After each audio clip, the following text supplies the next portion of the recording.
Well, welcome, everybody. I'm about to bring on a very special guest, but before we start all of that, I need to do a quick sound check. My voice is a little bit hoarse, so don't blame the voice. But yes, if you are ready to hear Crista Cowan, go ahead and put yes, heck yes, or you betcha, whatever you say in your part of the world. But she is backstage and ready to tell us everything we want to know about African American History Month. So I'm just giving you just one more second to give me a sound check. And once the sound is checked, we're going to get started. So Krista, if you're able to hear me, do a little head nod. And then that way okay. So Krista says she can hear me. All right. Lighting's good. All right. Let's go ahead and bring on our special super guest. This is the girl that I love more than life itself. No, I'm just kidding. Hey, Krista, how are you? I am so well. How are you? Well, I've been struggling with the flu that is a thing. It wasn't COVID, it's just a plain old ordinary flu. And so I'm better except for my voice. So I'm going to probably let you do most of the talking. Is that all right? That is just fine. Yeah. All right. So it is Black History Month. If you are unaware, throughout the world, in the United States, we celebrate Black History Month. And Krista is someone I have aspired to be similar to, since she does amazing videos.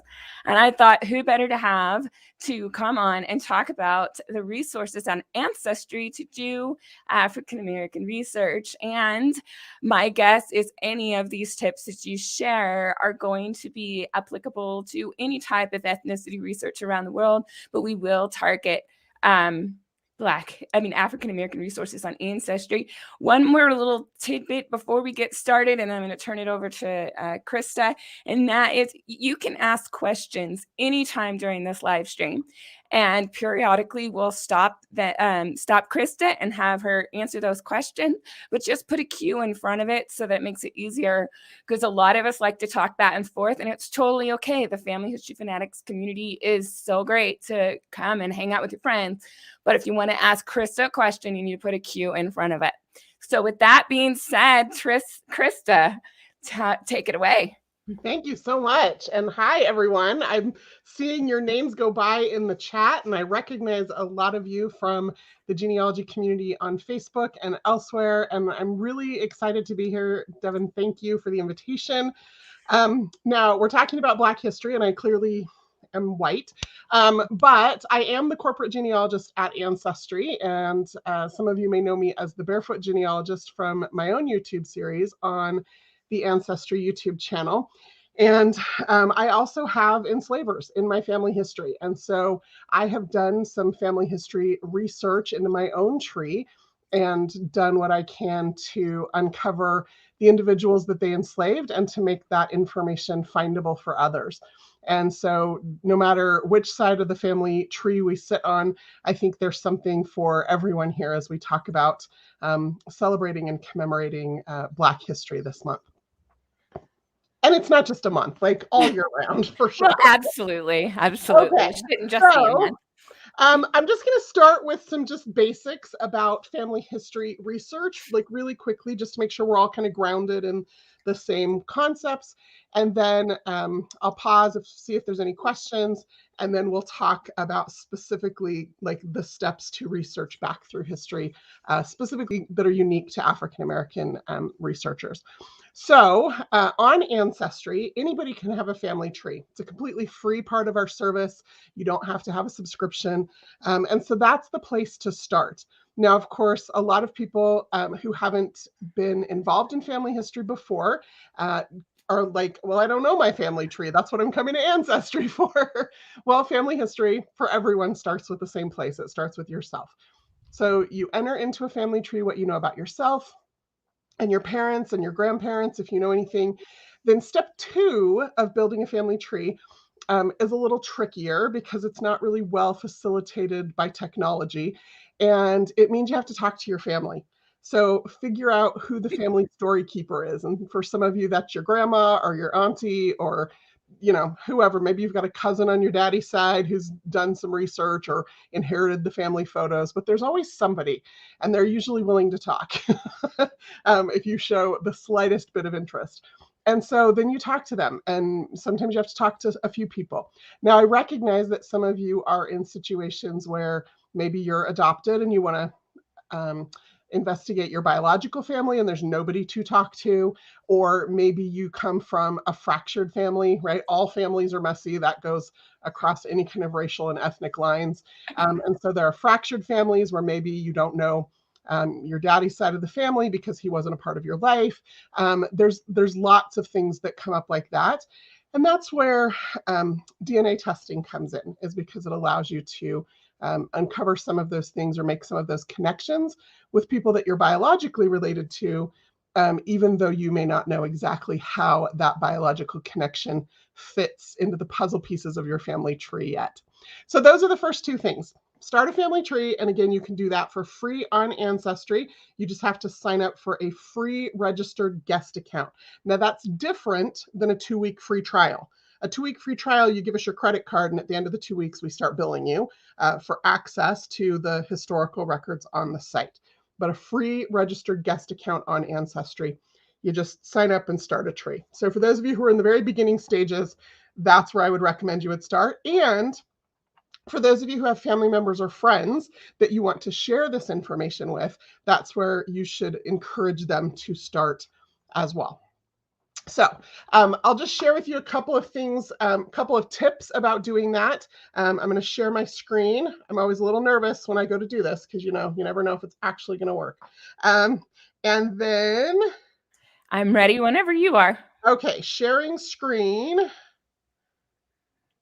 Okay, and we're going to share this screen.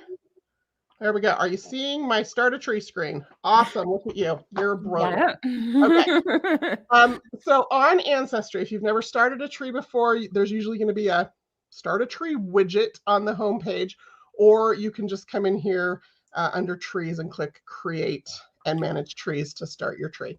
Are you able to zoom in just a little bit on your browser? Of course I can. Oh, perfect. Thank you. There we go. Okay. So when you start a family tree, you're always going to enter people with their birth names wherever possible. And you want to make sure that women, so women in particular, are going to be entered by their birth name. And you're going to want to decide if they're living or deceased. Now, if you're starting with yourself, obviously you're living. But Ancestry is really serious about privacy. And so if a person is still living, we want to make sure that you've got them marked as living, because then we will automatically privatize that information. You'll be able to see it because it's your tree. Nobody else will be able to see it because of that person's living status. So you're the one who sets that particular toggle. In this case, I'm starting a tree with somebody who is deceased. So women by their maiden names. Locations, when you enter locations into the family tree, you'll typically get a type ahead list. You always want to select from that type ahead list where possible, and here's why. Ancestry has this location dictionary, and each of those locations in that type ahead list are connected to a spot on a map. We know the GPS coordinates, and we can do some geocentric searching around that location for you. If you just type in the location however you want, you're welcome to do that, but then Ancestry will treat each of those words as a keyword, which means your search results may get a little wonky. Some of the mapping technology on the site might not work exactly as you might expect it to. So that's for locations. And it's just that simple. Like, you just start a tree based on that basic information. Now, sometimes you know a little bit of information. Like in this case, I might only know her father's name and nothing else. In some cases, you might know a whole lot of information right off the bat. And it's okay. Like, you put in what it is that you know, and Ancestry will get to work from there. So before I move on talking about how Ancestry gets to work and specific records that we use, are there any questions about specifically around starting a tree? I haven't seen any questions about starting a family tree, but there was a comment that said that we do have someone who did start with a free guest account over a decade ago and then finally grew out of it and needed to have access records. So I think that's always a great tip. Just get started, see what's available. And yeah, so here's a question that just came in. What is your recommendation as the best way to enter record the original location name for a place? Should you use the historical name or the current name? I think I know That the is a answer. good question. So I actually have a pretty strong opinion about this. Let's see if we agree. There are two camps in family history, though, and you pick which camp you're in. And my best advice is whichever camp you choose, just be consistent in your own tree, for your own sanity and that of those who view your tree. Now, the camp that I sit in is I'm going to put the current location in the location field because A, I want the mapping technology under the covers to work correctly. B, my family is consuming this information and they know very little about history compared to what I know. And I want them to recognize that location, and to be able to connect it with a place that they've visited or that's in their mind. And so I put in the current location in the location field. That said, the historic location is recorded in my notes. It's on the records oftentimes. And so I make sure to capture that information as well. So that's where I sit. There are some people who do it the exact opposite. Yeah, that would be me. And I still love you. but that brings up an interesting question, with, and it's a little bit off topic, but we have time to go off topic, I think, with through lines, because that's going to be important. If you're using historical place names and if I'm using historic and you're using modern, how does that affect through lines? Yeah, so it affects actually a lot of things, which is why I've made the choice I've made to use current location, which is, so not just with DNA, but also with like our ability to provide you with hints, and all of that is tied to that current location. Okay, so you're saying on Ancestry, you guys do current, Correct. where other platforms use historic. It's totally true. Yes. That's interesting. That just creates more inconsistency, but that's a topic for another day. Let's go back to what we should do next. Okay. I'm getting a little bit of feedback. Is that just me? I just want to make sure that it wasn't just me. I'm not sure, but I'll go ahead and take my mic off whenever you talk. Okay, sounds good. Okay, so once you've started your family tree, Ancestry gets to work looking to see what we can find for you. Now, we have about 30 billion records on the site. We add an average of about 3 million new records a day, and a portion of those records are free. So if you've started your free registered guest account, you've started your family tree, there are going to be some records that you're just going to be able to have access to. One of those is the 1940 census. So the 1940 census was released to the public about 10 years ago. Ancestry had it online, all the images online within about a week, and the indexes online by the end of that summer. And it's been free ever since then. Like, I think our original plan was just to have it free for a year, but it's such a great record set and it's such a great place for so many people to begin. And so that's why it's important, especially the younger you are, that you talk to some of those older family members, because of privacy laws and various things. Sometimes that 1940 census is the first record set you're going to see family members in. So you have to get to somebody in your tree who was born before 1940. If that's the hurdle that you're trying to jump, that's the space where DNA is going to come in super handy. DNA tests do cost. They're usually about $100. We do put them on sale several times a year. So if you're trying to get back before 1940, or if you're trying to connect with biological family members that are heretofore unknown to you, then that's going to be the place for you to start with that. But if you can get to 1940, you're going to see some really magical things start to happen. So Ancestry has this hint algorithm that goes to work as soon as you put anything in your tree to see, can we find some records for you? And when we do, we will show you a little leaf on that person in your tree.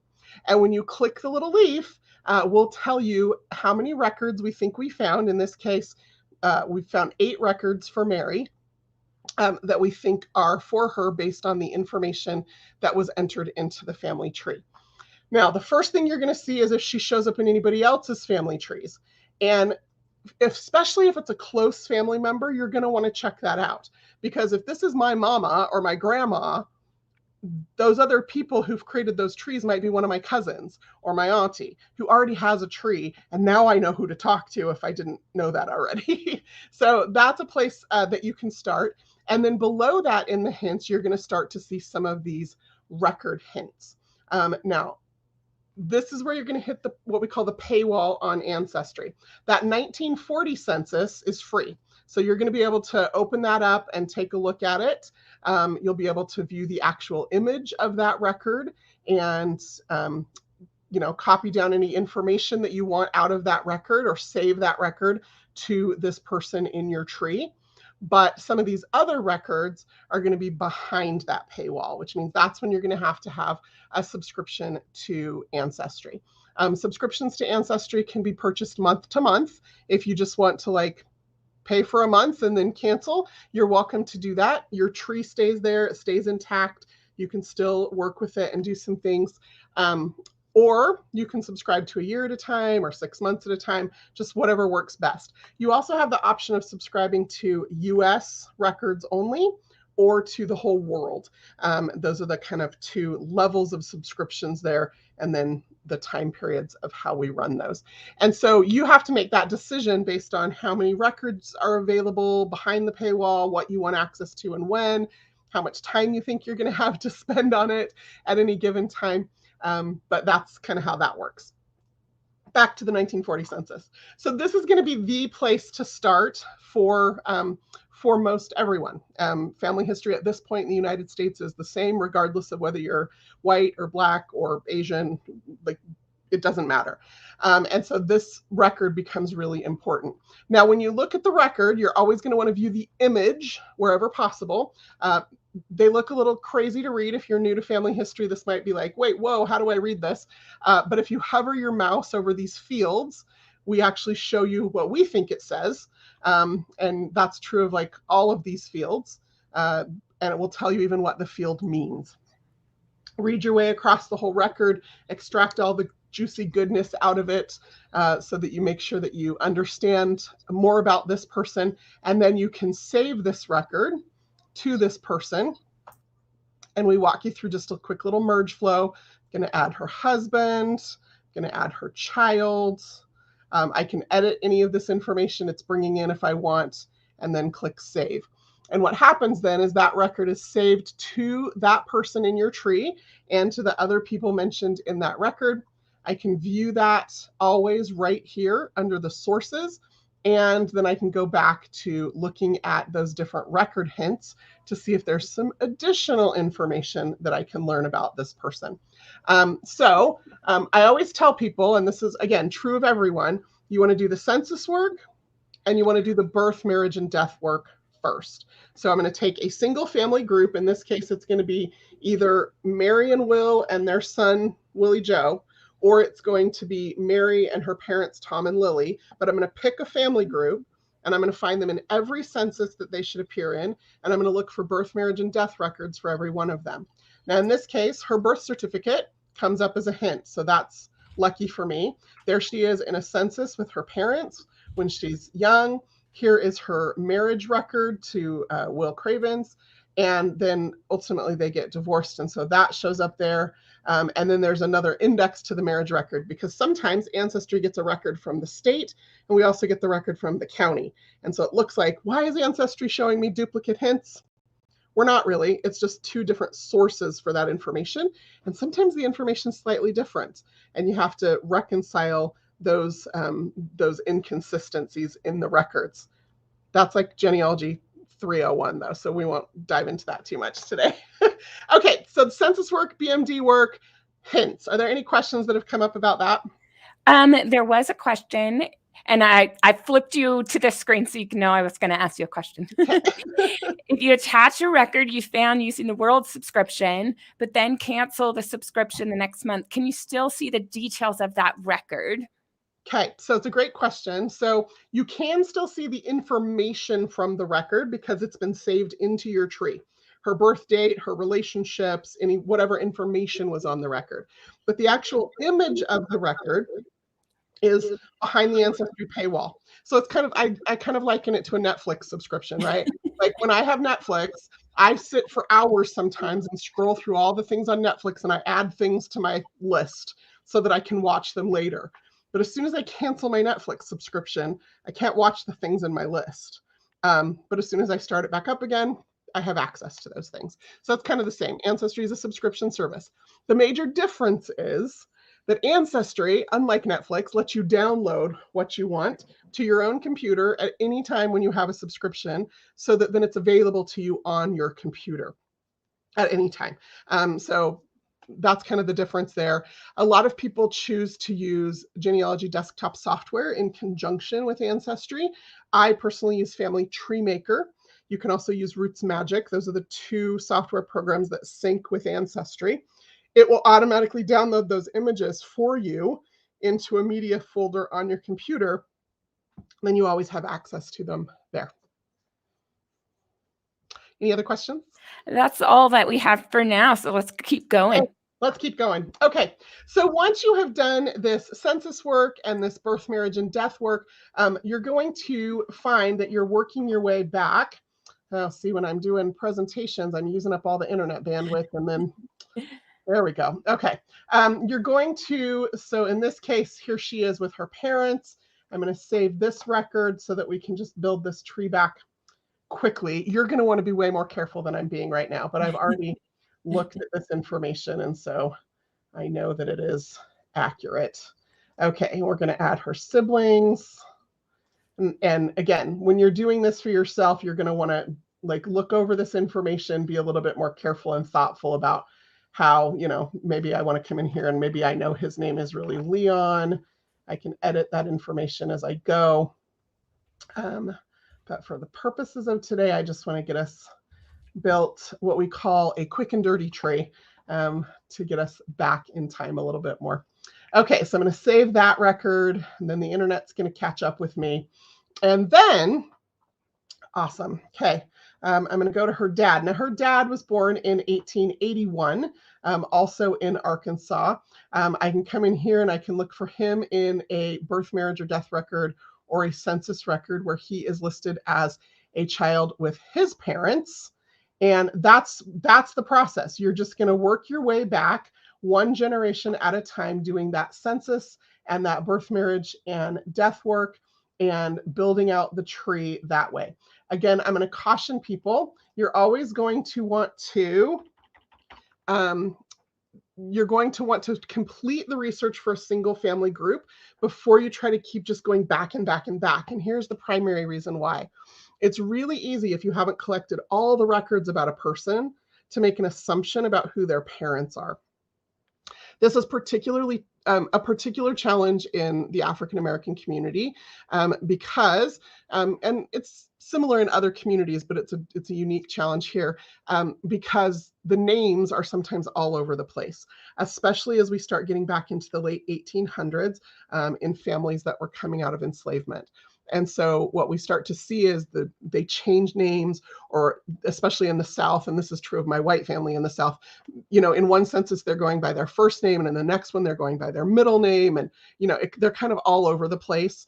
Sometimes they actually change surnames. So directly after emancipation, they may use one surname, and then by 1880 or 1900, they may be using a different surname. And so doing all the research on a family group, make sure that you're more confident in the identification of the previous generation and not just grabbing somebody who happens to have the same or a similar name. And then you end up climbing someone else's family tree, or you end up creating what I call Franken people, right? Like where you've like taken records that are really three different people and tried to make them into a person. That's not a real person. so you have to kind of be a little thoughtful about how you collect the records on each generation, working your way back through time. We have a quick question. Yeah. Can you make multiple trees for different sides of your tree? Should you keep them all in one tree? I love when people ask questions like this because I have opinions, people, in case you haven't noticed. So I am a big fan of one tree to rule them all. Like I have one tree. It has my whole family in it. It has all of my ancestors and all of their descendants, and it's massive. It's massive because I work on it all the time. My dad works on it with me. We've been doing it for, almost 40 years. Like, it's a huge tree. And because of technology, that's fine. Like, it doesn't overwhelm me. I always know what I'm working on or where I am in the tree. And I've developed some little systems for that. But I'm a big fan of that because it means I can attach my DNA to my tree and it has all my ancestors in it. It means when I figure out that somebody on one side of my family tree, some cousin over here married some cousin over here, I'm not duplicating research efforts in different trees. Those are just some of the reasons. I also want a singular place to go to see all of my ancestry. I don't want to have to go to multiple places. Now, I recognize that there are some valid reasons for having multiple trees. For example, if you're working with your first cousin on your daddy's side on collaborating together on that research, it might be useful to have a tree with just your daddy's side of the family because your cousin doesn't care about your mama's side and you don't care about her mama's side, right? So Exactly. you kind of work your way through that. But you have to make that decision for yourself. But I'm a fan of one tree to rule them all. You can make multiple trees on Ancestry, though, as many as you want. No limitation. Okay, so once you start to get back in, particularly in the South, into individuals who would have been born before emancipation, this is where some of the research methodologies become a little bit different. So working your way back to 1870 is pretty much the same for everybody in the country, no matter who you are or where you lived, you're going to use the same records.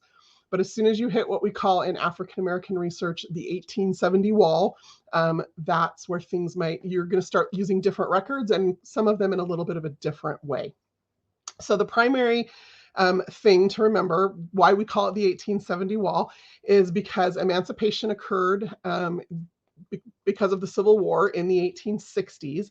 And so the 1870 census is the first census where formerly enslaved individuals are enumerated by name with the full details about their ages and their birthplaces, just like anybody else in the country. Prior to 1870, the only Black Americans that showed up on the census were those who were free people of color.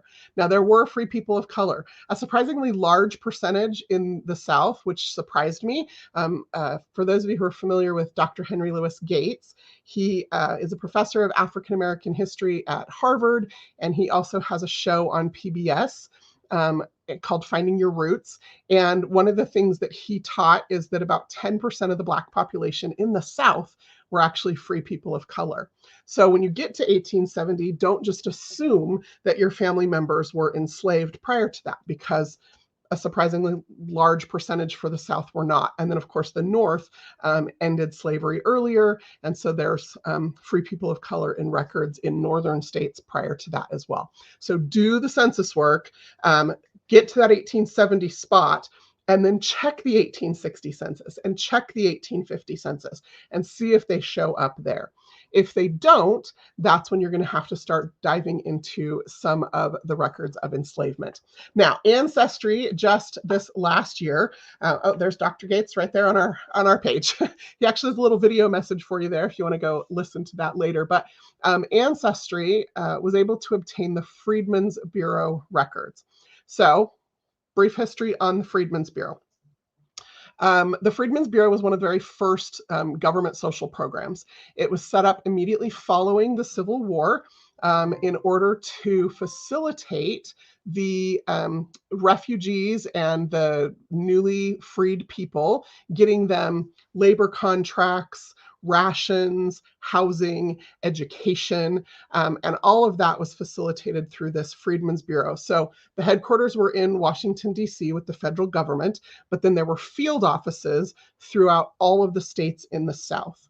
And so these field office records that were created, things like somebody getting rations for meat for their family, or somebody having a labor contract signed and witnessed, and then sometimes those labor disputes that came up because they're still living on the plantation where they had been enslaved, but now they have a contract with their former slave owner to actually work the land and to receive payment or exchange for that work.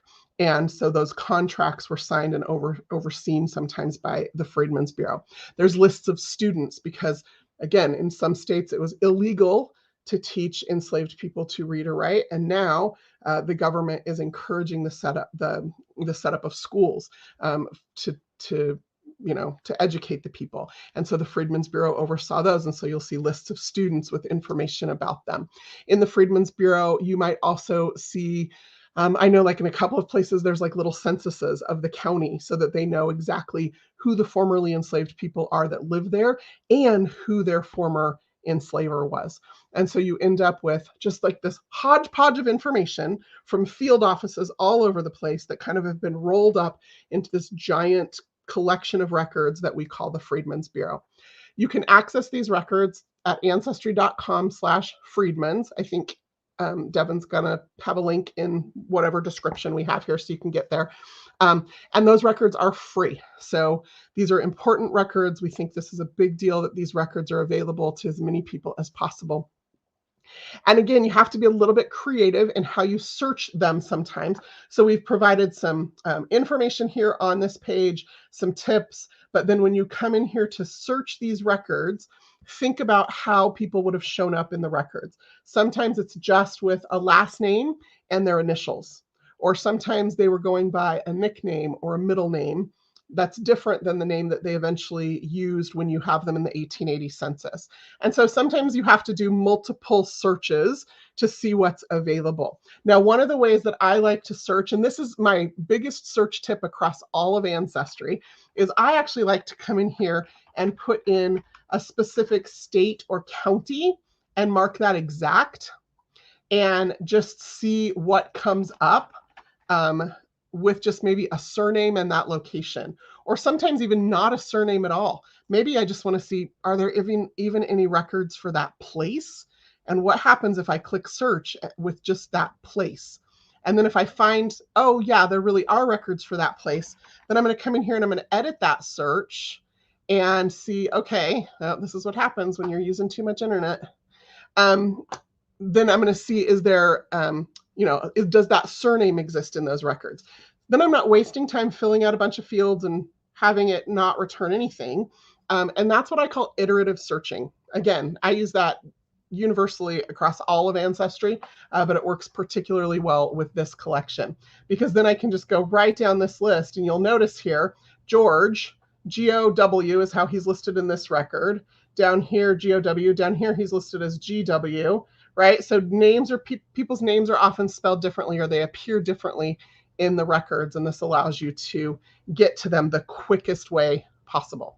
So that's the Freedmen's Bureau records, and I encourage you to go explore them. For those of you who've already taken your trees back as far as that 1870 wall, this is a great place to start. Now, the Freedmen's Bureau only operated for a little less than a decade, and so it's going to get you from emancipation just over that 1870 mark to find out some information. But most often what it's going to do is it's going to connect families, and it's going to connect sometimes those families to their former enslavers as well. Okay, I'm going to pause. What questions have we got, Devin? I was, you had started talking about no-name searches, and that's a video series that is pretty popular on our channel from 2021. And so I was in the process of grabbing all the links so people can follow up that video. Yeah.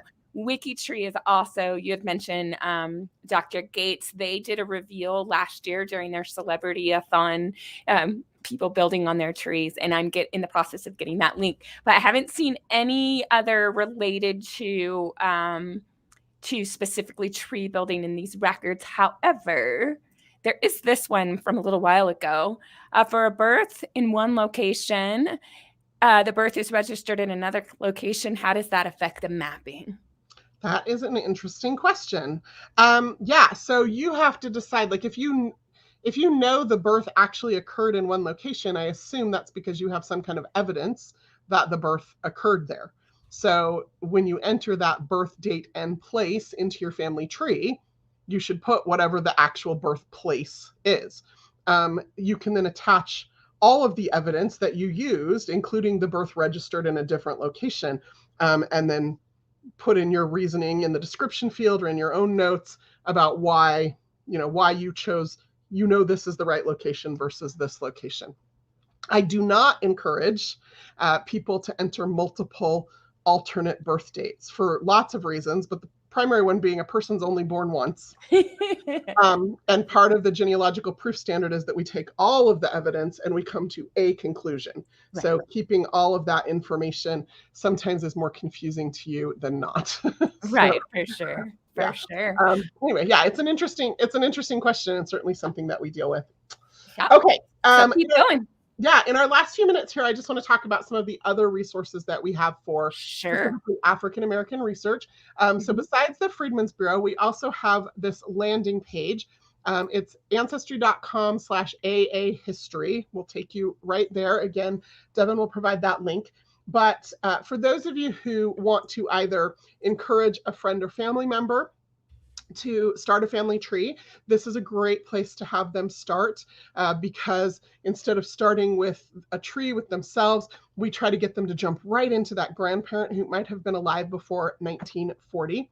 If you scroll down this page, you're also going to see those very simple steps that I shared with you. So again, if you need a refresher course or if you need to share this with somebody, you're going to see those steps to working your way back through time. And then we have this free research guide. So we've created an entire PDF downloadable research guide about African American family history research on Ancestry.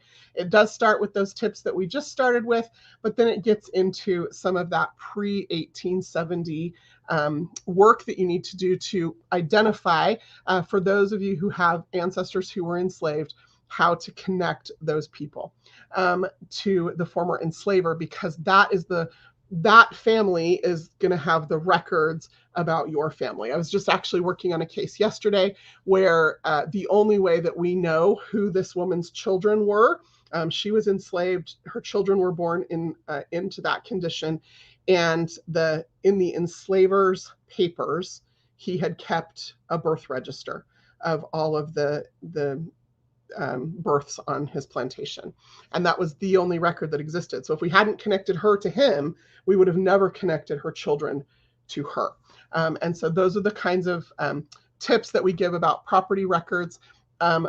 So a couple things to note. So Ancestry does have, and I will share with you, let's see if we can get back over here. My favorite thing on the whole Ancestry website is the card catalog. If you've ever heard me speak, you'll probably no surprise there. Say that, but it's the easiest place to quickly see, do the records I'm looking for even exist online? So unfortunately, though, we do not like to use this word currently. The historical way that these records were created was the 1860 slave schedule, the slave manifest, like that word is used. And so if you search on that word, you will see the databases on Ancestry that have that. As a matter of fact, we can pluralize it as well, and we get a few more. So you can see what records Ancestry has. Sometimes they're petitions or certificates or manifests. Sometimes they're emancipation records or ads. And so we do have this collection of about 42 databases of records, the majority in the United States, for people who were enslaved, like specific records about them and their condition, other than the slave schedules from the 1850 and 60 census. They're often listed by name. They're just listed by gender and age under the name of the slave owner. And so all of these records are also free on Ancestry. So none of the records specifically documenting or created due to enslavement are behind that paywall. So all of these are also free. Then the kind of the final step, or the big step, and this is where those of us who are doing research from the family tree side of the white slave owners to our friends on the other side, this is where we kind of cross trails. So Ancestry has a huge collection of probate records. So probate records are the court records that are created when a person dies, and whether they have a will or not, to administer their property. And because enslaved people were considered property at the time, they're going to be included in those files. Now, sometimes there's a will. When there's a will, it's a beautiful thing because oftentimes that will list the names of the enslaved people and who they are being willed to.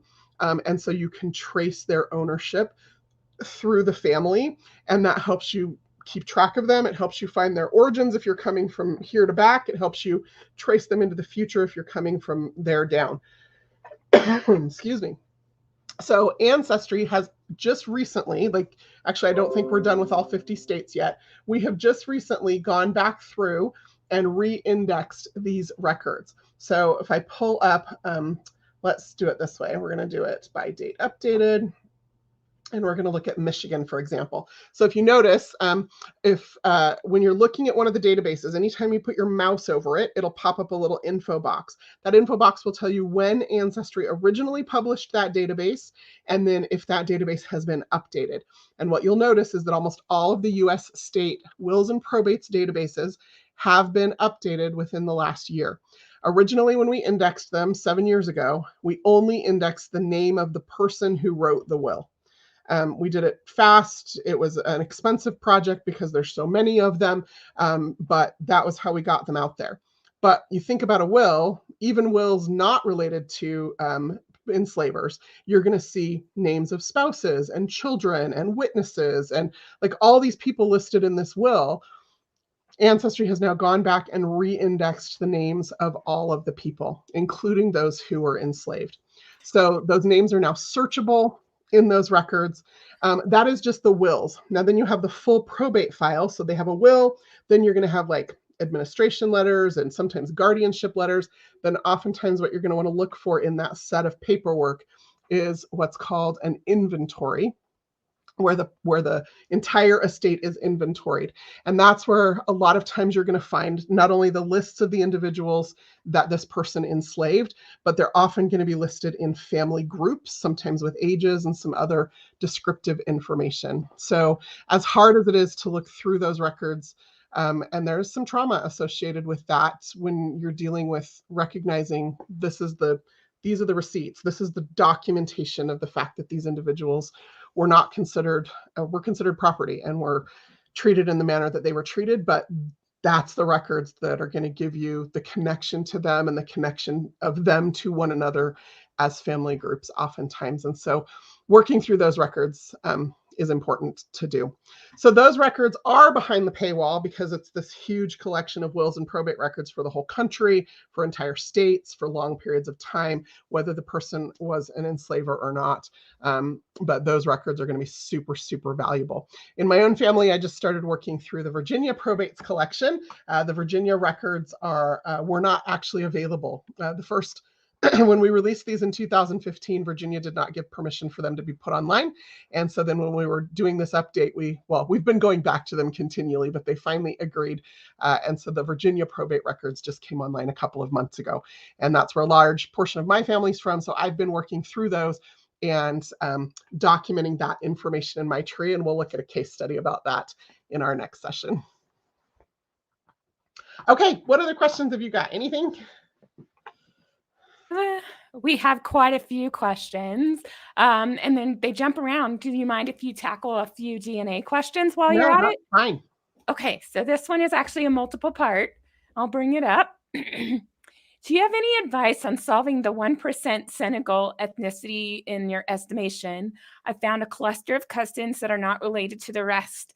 They are 30 to 50 Senegal levels. And like I said, it's a multiple part. And that cluster all have the same 1% Senegal ethnicity. In all of these clusters, no one has a tree. Wow. So what do we do? That's a lot of information. I can put anything back on the screen that you would like. No, I think I got it. Okay. So the first thing to just recognize is that ethnicity estimate, like that science, even though we've been doing autosomal DNA testing here at Ancestry for almost a decade now, it's still a pretty new science. Mm-hmm. And we're still collecting reference samples from people all over the world in order to help refine that. We do an update on that about once a year. The fact that you have a cluster of people who also have that small percentage of that same ethnicity group is compelling, like it's intriguing, but that segment of DNA could be pretty far back. It just kind of depends. Like if you're all getting that same piece of DNA and it's just kind of a persistent thing, that could be a thing. That could be a problem. But I think it's certainly worth investigating. And so if none of those people have trees, one of the things you're going to have to do is build trees for them. I keep a private unsearchable tree on my account called my quick and dirty tree, and it's my sandbox, and it's private and unsearchable because I just am trying to work out theories and figure things out, and I don't want it to like hint out or corrupt the other stuff that other people are seeing out on Ancestry. And so I'll build a tree. Like I'll pick the person on that list who has the most unique name, and I will go figure out who they are through Google searches and Facebook and other places. I'll look in obituaries and I'll see if I can figure out who their parents and grandparents are, and I will start a tree for them, and I will build that tree out. And then I'll do that for several more in that cluster until finally I figure out, oh, those three people are all first cousins on their dad's side. And so it's got to be through these grandparents. And then I'll look, did any of these other people connect with that family? Oh, they're second cousins through the grandma. And so, you kind of just work out those connections, figure out how they're related to each other first by building those trees. And then maybe that will help you figure out how you're related to them as well. Awesome. Awesome. I also put in a link to Andy's video of how many generations back is 3% in ethnicity in your DNA results.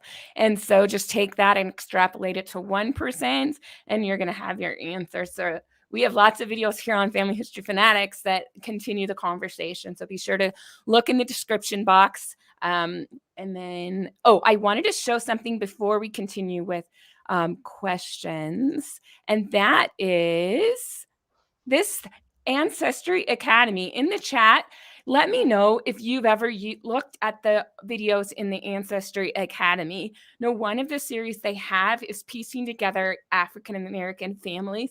And as soon as I ask Crista a question, I'll drop the link in the comments and in the description. But this is a great video series. They happen to say it's one of the longest video series that they have in the Ancestry Academy.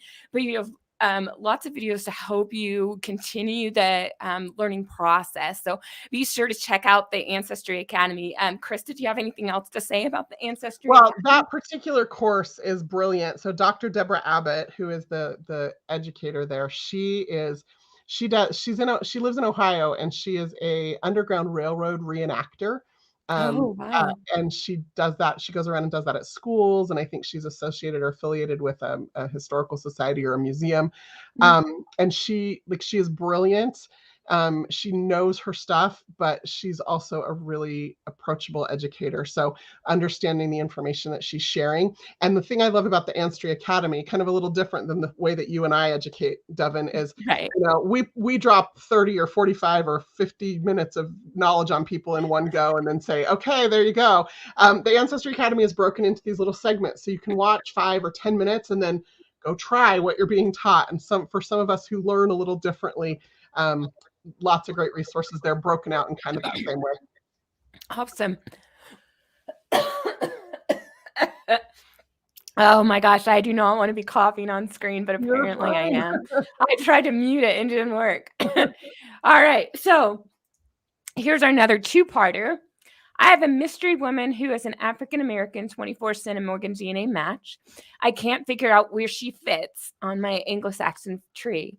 How can I find a Merca and most recent common ancestor of African-American records just don't plain exist prior to emancipation? 24 centimorgan should mean a 5th to 7th cousin prior to emancipation. Yeah, so there are records that exist prior to emancipation, and I hope that, if nothing else, that has come through loud and clear today. The records are not, they haven't always been readily accessible, but more and more of them are coming online, including those wills and probates collections. There's also a lot of some of these private collections that are now being digitized and put online by various state archives. I know, for example, Virginia and Georgia state archives websites have some excellent resources. And even if they haven't digitized them yet, they have well done catalogs, so you can see if the records even exist at all and then where they're housed. So more and more records are coming to light about those prior to emancipation. So for a white individual who has an African-American DNA match, first start with just your shared matches. Can you figure out which side of your tree it's on? In my case, it's almost always on my mom's side because my dad's family is all from England and Germany and the northern US. My mom's side is almost entirely from the South. Both her parents were born in Arkansas. And so I almost always know my mom's going to show up on the shared match list. And then I have to look at my mom's cousins. Does this person match my mom's dad's side or my mom's side? And you kind of just narrow it down so that you at least have an idea of where on your tree to start looking.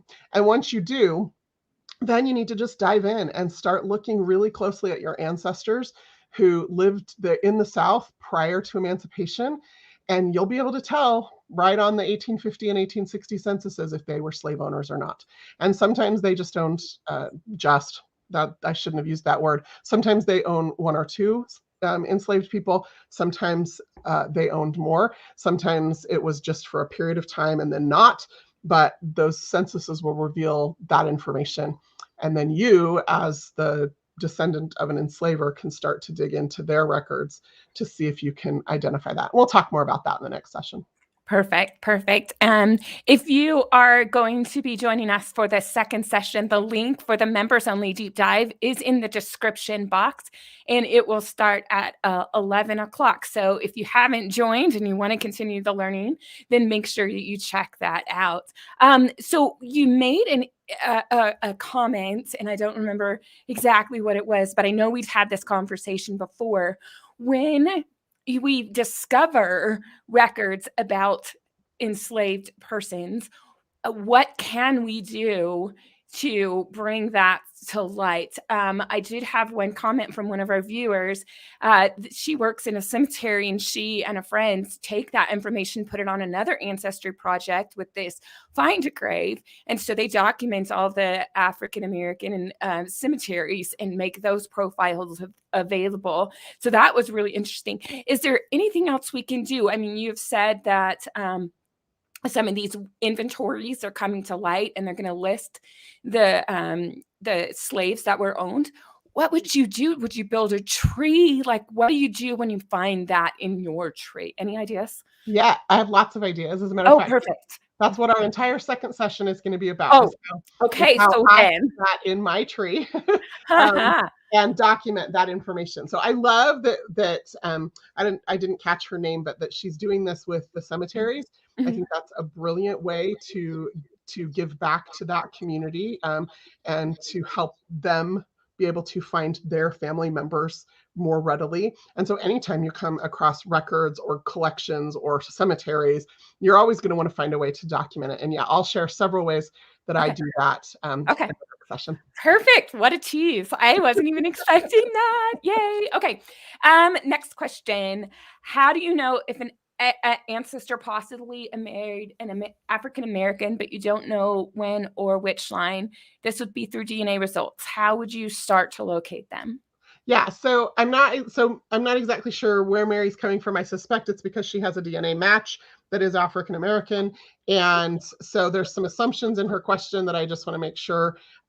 Sometimes we go into things with a little bit of bias, and we're looking for an ancestor who married an African-American, when in fact, that might not be how that occurred. So some of you know Nika Sewell-Smith.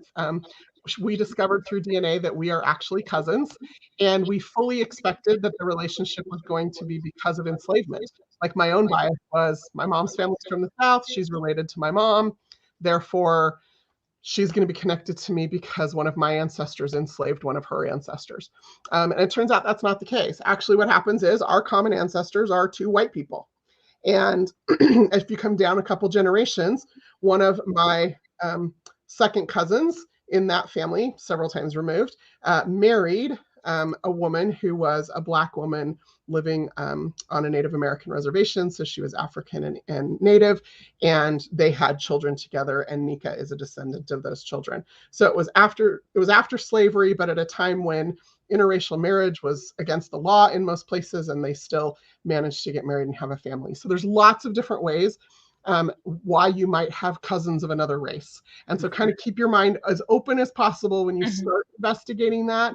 because I think you'll get to the truth a little quicker than just making an assumption about, a second cousin who married a Black woman or because of enslavement or whatever the case may be. Mm-hmm. Okay. I'm not sure. I think we have time for 2 more questions, and they're going to be the ones that have already been queued up. This one is, what tips can you give on reaching out to matches, especially distant matches, I guess, to increase your chance of getting a response? Yeah. I didn't catch to part 2, but okay. Well, part 1 I can answer. So it's a good question, Jeremy, and something that we all kind of struggle with a little bit. Oh, is that the second part? Nope. No, I was just putting that back on the You're screen. fine. I took it off on accident. So, so one of the things you're going to want to do is do as much homework at a time as you can. It's going to be less beneficial or less likely to receive a response if you just say, I saw we're DNA matches and we share 32 centimorgans. Do you know how we're related? Like, no. Like very few people are going to respond to that. But if you can say, it looks like our shared matches are these 4 people, and here's how much DNA I share with each of them, and I know that this guy is my first cousin. How are, do you recognize any of these names from your match list? Or if you can say, it looks like we're related through my Lawrence Shipman line of my family tree. Here's where you can find it in my tree. Do any of the names in that family look familiar? And so doing a little bit of homework ahead of time is going to, I think, garner you way more responses. And then I'll give you another ridiculous tip. Okay. If you put your photo on your Ancestry profile, our metrics show that there's like a 4 times increase in the possibility that somebody will respond to you. Right. Yeah. I do tell people that had to update their settings on their profiles and stuff. So that was really great. Now, Jeremy had a second part to his question, and if you could just post it again, that would be great. But in the meantime, here's our second. So if his comes in before we have to log off, but we'll make sure we get that. But here's the other one. They said you had made a statement in the Freedmen's Bureau records. What is the register of the sick and wounded? Could you explain that? Yeah, a little bit. Okay. So the Freedmen's Bureau, of course, was created out of the Civil War, right? So the country had just been through a brutal civil war. And because of that, you've got people who are ill, who are homeless, who are survivors of individuals who were killed in the war, and are orphaned children and destitute women with children. So you've got this whole group of refugees, right? So the Freedmen's Bureau is not just for individuals coming out of enslavement. It was really also for anybody who was destitute or refugees because of the circumstances of the war ravaging through their communities. And so you have these lists of individuals in the community who are sick and injured, so that resources can be provided for them, so that they can get the medical attention that they need if that's required, so that they can get rations if they need them. So there's all of that is just keeping track of the individuals in those communities where that field office is located that need, and what resources, so they can keep track of what resources they need. Awesome. Well, thank you so much, Crista, for telling us what is available on Ancestry.com. I'm looking forward to the members only stream, which will start. We're going to take a quick break to run to the bathroom, get some water, and get settled. And then I can't wait for all of the things that you have planned for, especially telling us where we can share information that we come across of the of slave owners who own slaves. Now, I have put you on a spot here just a little bit. Those of you who did not get your questions answered, please put those in the main comments section of this video, not just in the live chat. Because this is where I'm putting Crista on the spot. Will somebody from Ancestry, as I find these questions, come back occasionally and follow up and give us answers? Would that be okay? Absolutely. Yeah. Just send me a link to the video as soon as it's live on YouTube, and I will hop in there over the next couple days and answer any questions. Absolutely, we can do that. So thank you guys so much. And we're going to go ahead and end this live stream, take a quick break, and then we will get started with the members only live stream. Just hit the join button, and it's $2.99 a month, and it will show this webinar as well as our archive with other experts as well as webinars. So you will definitely want to check that out. So we'll see you guys next time. Bye, guys.